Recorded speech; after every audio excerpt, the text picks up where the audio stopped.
चलो तो स्टार्ट करें ना।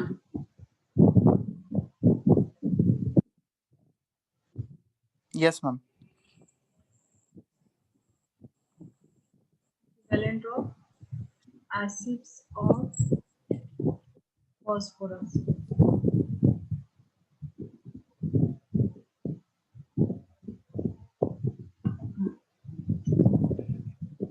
So H3PO4 के लिए क्या था वैलेंसी फैक्टर? H3PO4 3 था, जेड की वैल्यू, ठीक है, ये हमने देखा था। और सेकंड था हमारा OH, यहाँ पे हमारा ब्रेक हो गया था, ठीक है। तो यहाँ से 2 H+ निकलेगा तो इसकी जेड फैक्टर हो जाएगी 2, ठीक है। तो equivalent weight is equal to 32/2, ठीक है। तो 42 इक्विवेलेंट हो जाएगा वेट, ठीक है। 1 इक्विवेलेंट कितना हो जाएगा? 42, ठीक है। और जो थर्ड जो एसिड था H3PO H2PO नहीं H3PO2, ठीक है ना। सो यहाँ पे इसका जो स्ट्रक्चर था एक OH है, ठीक है। सो अभी तुम बताओ कहाँ से हाइड्रोजन निकलेगा, कहाँ से नहीं निकलेगा, क्योंकि OH ये पोलर बॉन्ड होता है। सो सिर्फ ये वाला हाइड्रोजन H+ देगा, एसिडिक हाइड्रोजन सिर्फ एक ही है। तो इसकी जेड की फैक्टर कितनी आ गई? 1, ठीक है। तो इसका मॉलिक्यूलर वेट 66 है, तो इसका इक्विवेलेंट वेट भी 66 ग्राम ही होगा। 66, ठीक है। Yes ma'am. सो अभी टाइम तो हो गया है, बट तुम लोगों का क्लास नहीं है ना दूसरा? No ma'am. चलो तो एक दो क्वेश्चन कर लेते हैं, ठीक है। इसको कर लिया? Yes ma'am. चलो एक दो क्वेश्चन कर लेते हैं।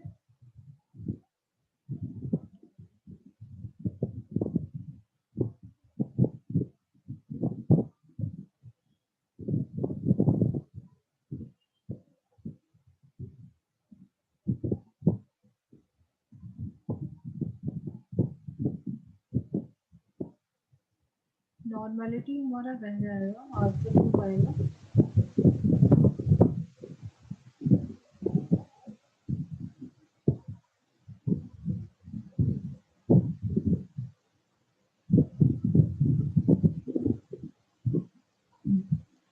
Twelve gram of an element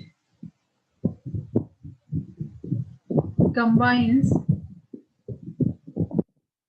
with 32 gram of oxygen. 12 gram of 12 gram of an element combines 32 gram of oxygen.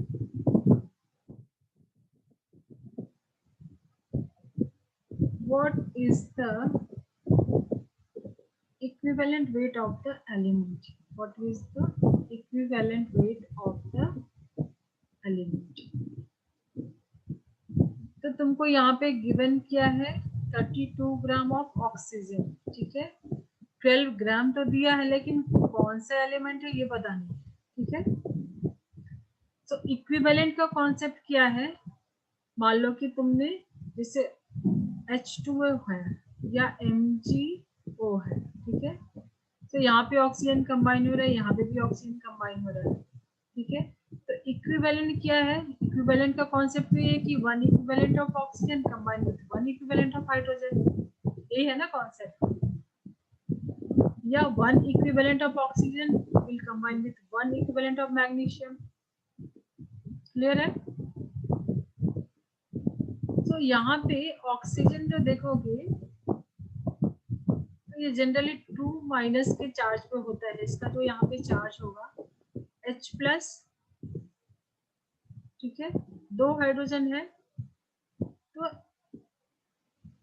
2H plus है यहाँ पे, और ऑक्सीजन पे क्या होता है, जैसे Mg लोगे तो 2 प्लस होगा और ऑक्सीजन पे 2 माइनस का चार्ज होगा, तो ये फॉर्म होता है MgO।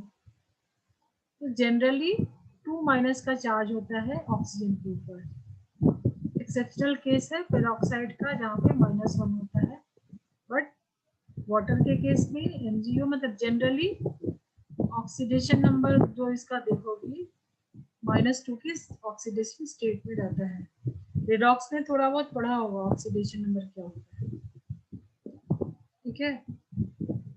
और बाकी रिडॉक्स में हम लोग देखेंगे ऑक्सीडाइजिंग एंड रिड्यूसिंग एजेंट का कि उसमें कैसे कैलकुलेट करते हैं इक्विवेलेंट, ठीक है।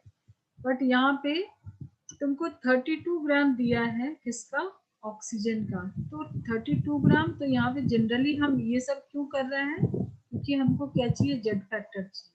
तो जनरली इन जनरल यूजुअली इसका 2 के स्टेट में होता है, तो जेड फैक्टर कितना हो गया, 2, ठीक है। तो 1 इक्विवेलेंट अभी कैलकुलेट कर सकते हैं फॉर ऑक्सीजन, और उतना ही वो एलिमेंट होगा जिसके साथ वो कंबाइन होगा। क्लियर है, क्लियर है क्या? Yes, ma'am. ठीक है। तो इक्विवेलेंट वेट ऑफ ऑक्सीजन अगर यहाँ पे कैलकुलेट करें तो मॉलिक्यूलर वेट अपॉन 2 करेंगे यहाँ पे वैलेंसी फैक्टर, ठीक है। तो मॉलिक्यूलर वेट होता है 16 डिवाइडेड बाय 2, तो 8 ग्राम आ गया। 1 equivalent is equal to 8 gram of oxygen. 1 equivalent is equal to 8 gram, तो 8 ग्राम ही जो भी दूसरा एलिमेंट है उसका भी 8 ग्राम ही लगेगा। अगर 1 इक्विवेलेंट इसका ले रहे हैं मतलब इसका 8 ग्राम ले रहे हैं, तो जो भी एलिमेंट कंबाइन होगा इसका भी 8 ग्राम ही लगेगा, ठीक है। सो गिवन है तुमको 12 ग्राम प्लस 32 ग्राम, ठीक है। तो 32 ग्राम तुमको कितना चाहिए, 8 ग्राम चाहिए ना, तो इसको डिवाइडेड बाय 4 करेंगे तो 8 आएगा। तो सेम इसको भी डिवाइडेड बाय 4 करेंगे तो ये 3 आएगा, तो ये 3 ग्राम रिक्वायर्ड होगा। क्लियर है क्या?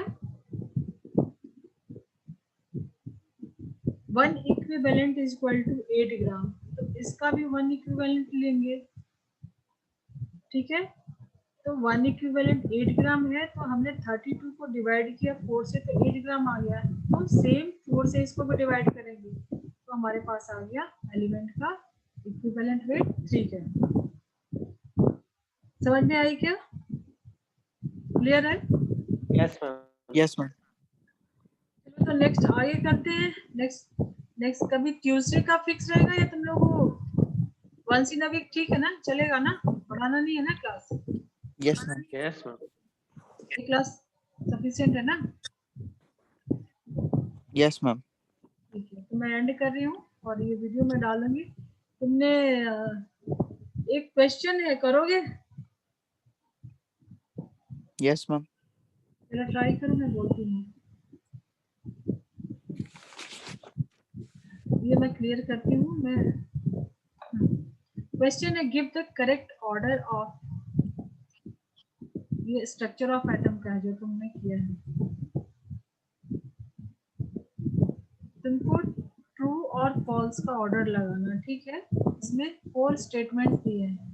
पहला स्टेटमेंट है number of electrons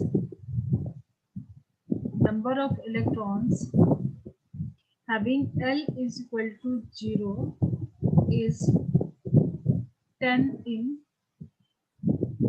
palladium.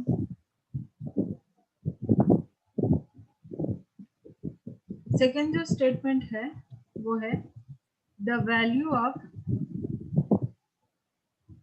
Effective nuclear charge for 3D electron of chromium and 3D electron of manganese is same as number of electron in D subshell of chromium and manganese are same.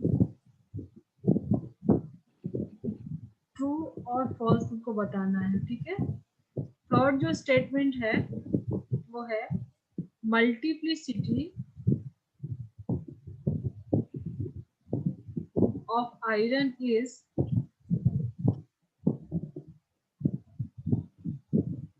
Equal to that of nickel 2+। Fourth and final statement है, लिखा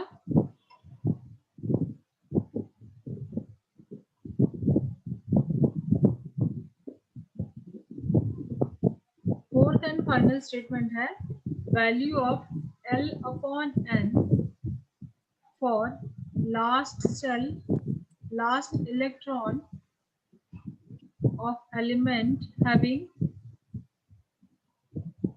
57 atomic number 57 is equal to 0.4।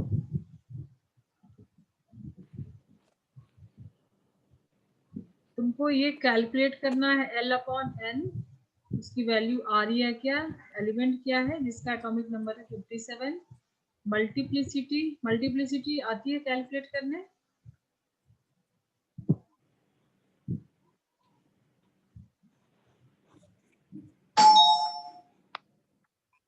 इसमें से क्या क्या part तुम लोग कर सकते हो, क्या क्या आता है?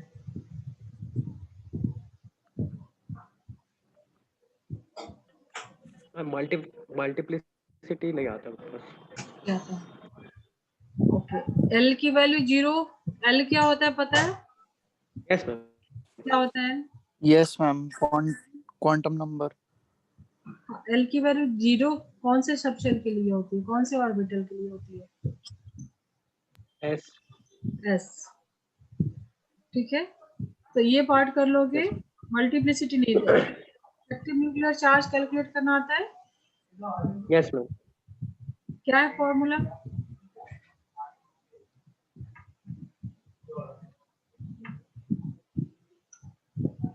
फॉर्मूला याद है? Z minus screening constant.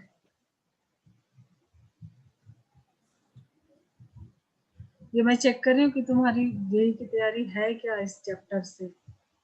ये जेई एडवांस की क्वेश्चन है। चलो L/N की वैल्यू तो कैलकुलेट कर लोगे ना, लास्ट इलेक्ट्रॉन के लिए है।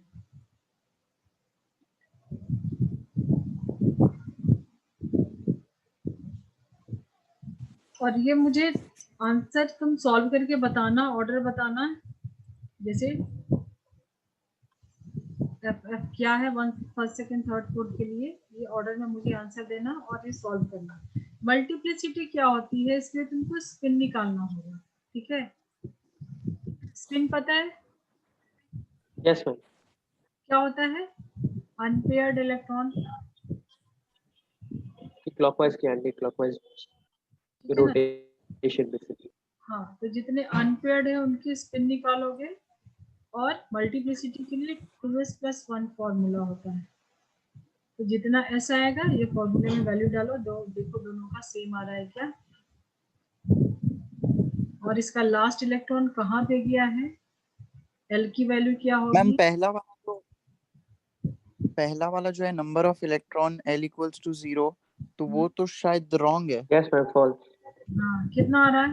ये फॉल्स है। मैम 4 होएगा मैम फिर 4 L की वैल्यू मैम L की वैल्यू 4s की वैल्यू 2 आ रही है। नहीं, 4s ऑर्बिटल्स है तो 8 इलेक्ट्रॉन होएगा। 8 किसने बोला, उदय ने या प्रथम ने? मैम प्रथम मैं। प्रथम, हाँ 8 इलेक्ट्रॉन्स होंगे। जितने भी s ऑर्बिटल में गए ना, सबके 1s में 2 गए हैं, 2s में गए हैं, ठीक है। तो सबके s के इलेक्ट्रॉन तुमको ऐड करने हैं टोटल। तो टोटल ऐड करोगे नंबर ऑफ इलेक्ट्रॉन्स, इसकी L की वैल्यू 0 यानी कि s सबशेल के लिए, ठीक है। तो 8 आएंगे, 10 नहीं आएंगे, तो ये तो तुम्हारा फॉल्स होगा। और मल्टीप्लिसिटी मैंने बताया 2s+1। स्क्रीनिंग इफेक्ट का फॉर्मूला तो देखो स्क्रीनिंग कांस्टेंट तुम कैलकुलेट करना, कॉन्फ़िगरेशन लिखना होगा तुमको इसके लिए, ठीक है ठीक है। बट ये सारा मैम डिटेल बोलो। मैम क्रोमियम का कॉन्फ़िगरेशन तो AR18 4S1 3D5 हुआ। कॉन्फ़िगरेशन दोनों का सेम होगा 3D के लिए, 4 से मतलब नहीं है, 3D के लिए पूछ रहा है, ठीक है। सो मैं हिंट यस दे मैम, रही हूँ 3D तो कि सेम है। हाँ, तो हिंट दे रही हूँ कि स्क्रीनिंग कांस्टेंट सेम है। अब बताओ जेड इफेक्टिव कितना होगा, फॉर्मूला में डाल दो। मैम डिफरेंट होगा क्योंकि नंबर ऑफ प्रोटॉन सेम नहीं होगा ना नंबर ऑफ, क्योंकि इसकी जेड की वैल्यू दूसरी है, इसकी ये 24 है, ये 25 है, तो फाइनली जब स्क्रीनिंग कांस्टेंट को सब्ट्रैक्ट करोगे तो मैंगनीज के लिए 25 से सब्ट्रैक्ट करोगे और क्रोमियम के लिए 24 से करोगे तो अलग आ जाएगा ना, ये भी रॉन्ग है, ये भी फॉल्स है, यस मैम। ठीक है। और इसका लास्ट इलेक्ट्रॉन देखो, उसमें एल की वैल्यू क्या आ रही है इनकी, ये कैलकुलेट करना, सॉल्व करना, हो जाएगा ये। Yes ma'am. और ये मल्टीप्लिसिटी ये भी सॉल्व करना, और मैं थोड़े ही अभी ज्यादा नहीं दूंगी, तुम लोग के एग्जाम चल रहा है तो, बट 4-5 क्वेश्चन में असाइनमेंट दूंगी, ठीक है। Okay ma'am. चलो मैं एंड करती हूँ, कुछ डाउट वाला क्वेश्चन है तो मैसेज में डाल देना, ठीक है। Okay ma'am.